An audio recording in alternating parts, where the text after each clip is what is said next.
Axis Towers-ი ვაკეში. სავაჭრო ცენტრი გალერეა თბილისი, ტყვარი და ლენტეხი ჰესი და აგრობიზნესი, რომელიც ბაზარზე პლანტას სახელით იყიდება. ეს არის ის ქონება, რომელიც ივანიშვილის ოჯახმა ერთ დღეში საქართველოში გადმოიტანა. კაიმანის კუნძულებზე რეგისტრირებული კომპანიიდან ახლა ეს აქტივები პირდაპირ ივანიშვილის ცოლზე გაფორმდა. ოფშორებიდან გაქცევის სპეცოპერაცია დასასრულს უახლოვდება. ცემენტის ბიზნესის გარდა უკვე თითქმის ყველა აქტივი საქართველოშია. ივანიშვილი ფაქტობრივად ასრულებს ოფშორებიდან გამოქცევას და 10 წლეულების განმავლობაში ოფშორულ ზონებში შექმნილი მისი ფინანსურ-ქონებრივი სტრუქტურა ფაქტობრივად მთლიანად დაშალა და ნათელია რომ ეს არის მისი მხრიდან იძულებითი ნაბიჯი, როდესაც უწევს მთელი ამ ქონების საქართველოში გადმორეგისტრირება და ისიც ნათელია რისგან იცავს ის თავს თანაინვესტირების ფონდის საბოლოო მშობელი კომპანია კაიმანის კუნძულებზეა რეგისტრირებული, რომელიც დიდი ბრიტანეთის იურისდიქციაა და დიდი ბრიტანეთის მხრიდან სანქციების შემთხვევაში ფაქტობრივად დაკარგავდა ამ ქონების განკარგვის შესაძლებლობას. ამ ეტაპზე, სანამ ის აკონტროლებს რეჟიმს, სანამ მას მიტაცებული აქვს ძალაუფლება, რა თქმა უნდა, მისთვის ეს გაცილებით შვიდი გარემოა, როდესაც ფაქტობრივად საკუთარი ოფშორული ზონა აქვს საქართველოში შექმნილი. დოკუმენტებს ხელს ეკახვედელიძის ნაცვლად ნატო ხაინდრავა აწერს. ის ბიძინა ივანიშვილის მარჯვენა ხელი და სანდო პირია. ქართულ ბანკის სამეთვალყურეო საბჭოს თავმჯდომარეს ივანიშვილების ქონების მართვაში დიდი როლი აქვს. ამჯერადაც სწორედ მას მიანდას დოკუმენტების გაფორმება. ნოტარიუსში გუშინ 24 აგვისტოს გააფორმეს ხელშეკრულება, რომლის თანახმადაც ეკახვედელიძემ ივანე ხვედელიძისგან საიდუმლო ფასად იყიდა მრავალმილიონიანი ბიზნესები. ქალბატონო ნატო გამარჯობა. ქალბატონმა ეკამ გუშინ ყველაფერი საქართველოში რატომ გადმოიტანა ბიზნესები ოფშორებიდან?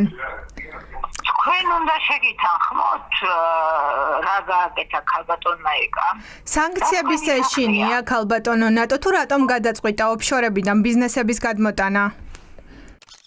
ბიძინა ივანიშვილს მისი ქონება თანაინვესტირების ფონდის ქვეშ აქვს გაერთიანებული. ჰესების, სასტუმროების თუ სოფლის მეურნეობის ბიზნესი კი საბოლოოდ აქამდე ოფშორულ ზონაში, კაიმანის კუნძულებზე იყო რეგისტრირებული.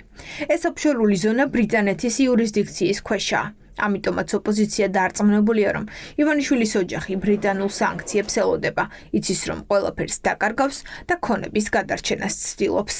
ივანიშვილი ფაქტიურად ჰერმეტულად იკეტება საქართველოში. მას თვითონ ძალიან ეშინია ბრიტანული სანქციები, შესაბამისად იქიდან ქონებას ანთავისუფლებს ერთი და მეორე, აი ეს კანონი, რომელიც მიიღეს თავის დროზე რუსულ კანონთან ერთად, ეს კანონი მოქმედებაში მოქმედებს მხოლოდ ივანიშვილს და იმედი აქვს, რომ ეს საკუთარ ბოსტონათაა გადაკეტილი ეს ქვეყანა და ამ ბოსტონში რასაც უნდა იმას გააკეთებს.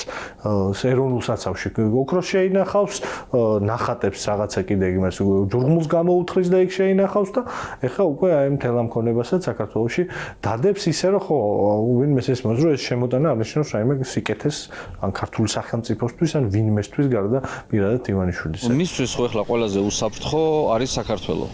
ანუ მის ტერიტორია თulis ის განკარგა, ის განაგებს ბანკებს, ანუ ყველა ზოგადად სახელმწიფო აპარატს მართავს ივანიშვილი და გადმოიტანა ყველანაირი ბიზნესი საქართველოში. ანუ დღეს საქართველო მისთვის არის ოფშორი.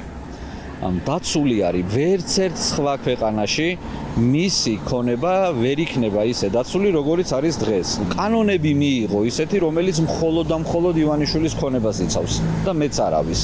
ოფშორული ზონებიდან ბიზნესის მოძრავი ქონების ნახატებისა და ქანდაკებების გადმოტანის სპეცოპერაცია უკვე მეორე წელია გრძელდება. ჯერ პარლამენტმა დაჩქარებული წესით მიიღო ოფშორების შესახებ კანონი. ამით ივანიშვილისთვის გზა გაიხსნა გადასახადების თავიდან ასარითებლად.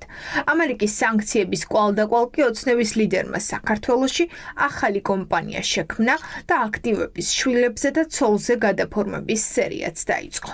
იცოდა რომ პოტენციურად მას სანქციები შეეხებოდა და ამიტომ მოამზადა საკანონმდებლო ბაზა იმისთვის რომ მარტივად გადმოეტანა მისი ოფშორებში არსებული უცხოეთში არსებული აქტივები საქართველოში ისე რომ არანაირი გადასახადი არ გადაეხადა და საუბარი არის კომპანიების გადმოფორმებაზე ოფშორული მფლობელობის ჩახსნა და პირადად ესე იგი ოჯახის წევრებზე საქართველოს კომპანიების გავლით აქტივების გადმოფორმებაზე და ხედავთ რომ ეს პროცესი თითქმის ბოლოში გავიდა. ბიძინა ივანიშვილს სჭირდება ამ კანონის გამოყენება მათ შორის წილების გადაფორმებაში თუ რამე გადასახადი წარმოეშვება მას, რომ ეს გაუნდდეს, ამას მიაღწევს, რა თქმა უნდა, მას ყველა ემსახურება საქართველოში. ის ფიქრობს, რომ საქართველოში ის უფრო დაცულია, ვიდრე უცხოეთში, მისი აქტივები, ხო? ბიძინა ივანიშვილის მოძრავი და უძრავი ქონება ახლა უკვე საქართველოშია რეგისტრირებული. წელს უკან დაიბრუნა ისიც, რასაც აქამდე ყიდდა. მათ შორის მტკვარი ჰესი, რომელიც ჯერ გაყიდა, შემდეგ კი ერთ წელში უკან იყიდა. ახლა ყველაფერი ოჯახის წევრებზე აქვს განაწილებული.